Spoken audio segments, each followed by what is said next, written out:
Now Dave was out watching the sheep one warm day when Jesse, his daddy, came walking his way. "Your brothers are fighting a battle," he said. "I want you to take them some cheese and some bread." So Dave packed his clothes in his portable cot, his books and his harp and his trusty slingshot. He loaded the food and he started to tramp right down the trail to the Israelites' camp.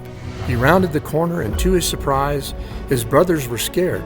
There was fear in their eyes. A big ugly giant, Goliath of Gath, was screaming a challenge, his voice filled with wrath. "Your wimps and your chickens, a cowardly sight. Not one of you dares to come out here and fight." This guy was a monster. His muscles had bulk. He stood twice as tall as Incredible Hulk. So Dave looked around, thinking someone will go and fight this Goliath and then let them know that God is our strength and he won't let us down. So surely there's someone who'll go fight this clown. But no one would answer the challenge he gave. The warriors of Israel just weren't very brave. "I'll fight him," said David, "because God's on our side." And Dave's older brother said, "Your brain is fried." So Dave met with King Saul that very night and got himself ready to go out and fight. Now Saul, king of Israel, was quite a big man, so he turned to David to lend him a hand. He gave Dave his sword and the helmet he'd used, but Dave took one look and he kindly refused. "If I put those on, I could not move around. I'll just use my slingshot to knock this guy down." So he went outside and he found a small brook.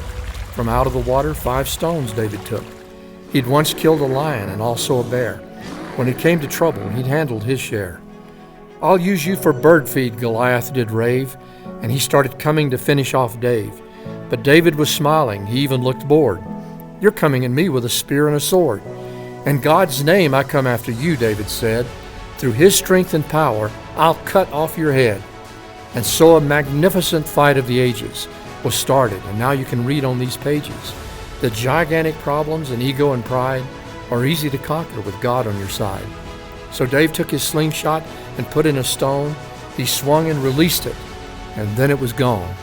It flew like an arrow, a thunk of a sound, and Mr. Goliath just fell to the ground. As soon as it happened, old Dave was a-jogging to borrow his sword and to sever his noggin. So Dave was a hero, and we know the story of how he was praised and was showered with glory. But he understood when the fighting was done that God was the reason that David had won. So strong can be wrong, and the weak can prevail. And that is the moral of this little tale.